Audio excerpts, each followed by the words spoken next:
Good evening. Thank you for having me on the webinar about essential action of women religious congregations in caring for victims and survivors of human trafficking and the urgent need to support them. I am a member of the Congregation of Our Lady of Charity of the Good Shepherd and will tell you how we are working to improve the situation for victims and survivors of human trafficking. So the Congregation of Our Lady of Charity of the Good Shepherd is a Catholic congregation of sisters which was founded in 1641 by the French priest John Eudes. He got aware of the poverty of women, forcing them into prostitution, and he wanted to help them. He founded our congregation.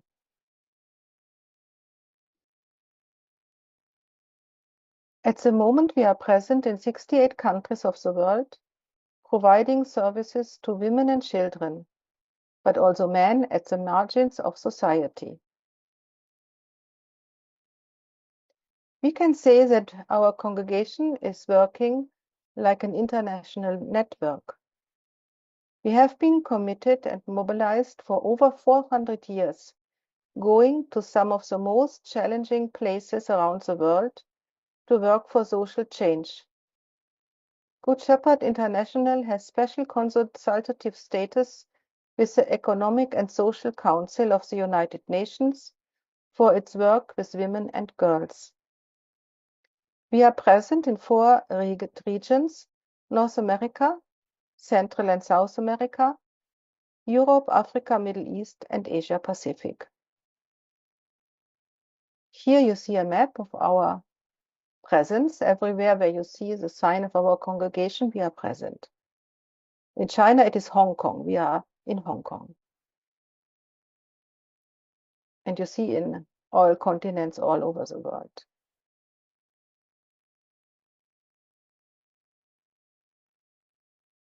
We want to promote and to end slavery in our times.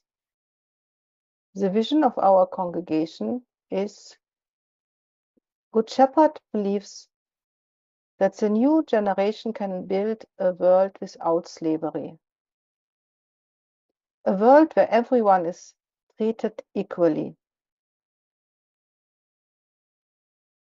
A world where those who coerce or deceive people into forced labor or steal other people's freedoms are brought to justice.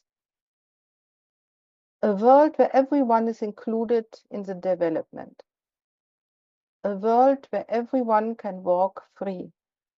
And a world where each person's rights are upheld. The congregation's mission's objective is to provide care, welfare, and all forms of intervention to those in poverty, for example, victims of gender-based violence and other forms of abuse, neglect, and exploitation. One person is of more value than the whole world. We are committed to reaching out with compassion and respect, empowering each person to wholeness and full potential. We try to live and act with compassion, gratitude, respect, integrity, and zeal. Zeal means that we try our best, we are present and don't stop even if work is very hard. We believe in the good of the person and we try to go on and not to let anybody down.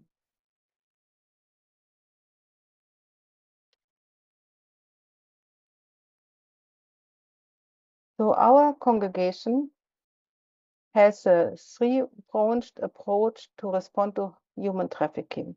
One is the concrete support for victims like shelter, education, food, formation, and all of this. But hand in hand has to go the efforts for prevention, because would be the best if there would be no victims and survivors of human trafficking. And to support the prevention, that is visits in schools, women's groups. We try to show the ways of human trafficking in the countries, which might be differ from country to country. And hand in hand with this is the advocacy. The advocacy, which is also on a level of states. We believe that only if demand for slaves is reduced or eliminated, that would be best. Only this will finally lead to an eradication of slavery. So all these through approaches go hand in hand.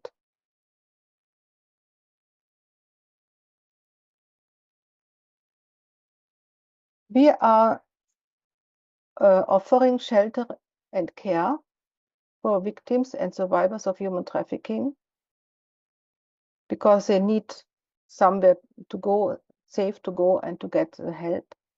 We offer trauma counseling because trafficking has a huge psychological impact. And we offer counseling to help victims to heal. We offer legal aid. We are assisting victims who want to press charges against traffickers, helping them navigate the legal system. And we do reintegration work. We are working towards the victims' long-term well-being, potentially including finding them jobs or educational opportunities. Our prevention efforts consist in community outreach. So we are working directly with communities in areas where people are vulnerable to trafficking, educating them about safe migration practices and their rights, but also of possible ways of trafficking so that they can identify when they are cheated. We try to help with economic empowerment because living in poverty is a major push factor for trafficking. So we are providing vocational training and promoting economic justice initiatives to give people better livelihood options within their own communities. Also micro projects, income generating, where they can learn how to run their own business or how to work to find an employment. For this, we are collaborating, working with local organizations, governments, and other NGOs to create a vital support network for prevention. And advocacy. That means raising awareness about human trafficking and pushing for stronger legislation and law enforcement to combat it. This could involve lobbying governments, educating the public, and collaborating with other anti-trafficking organizations to create a stronger collective voice.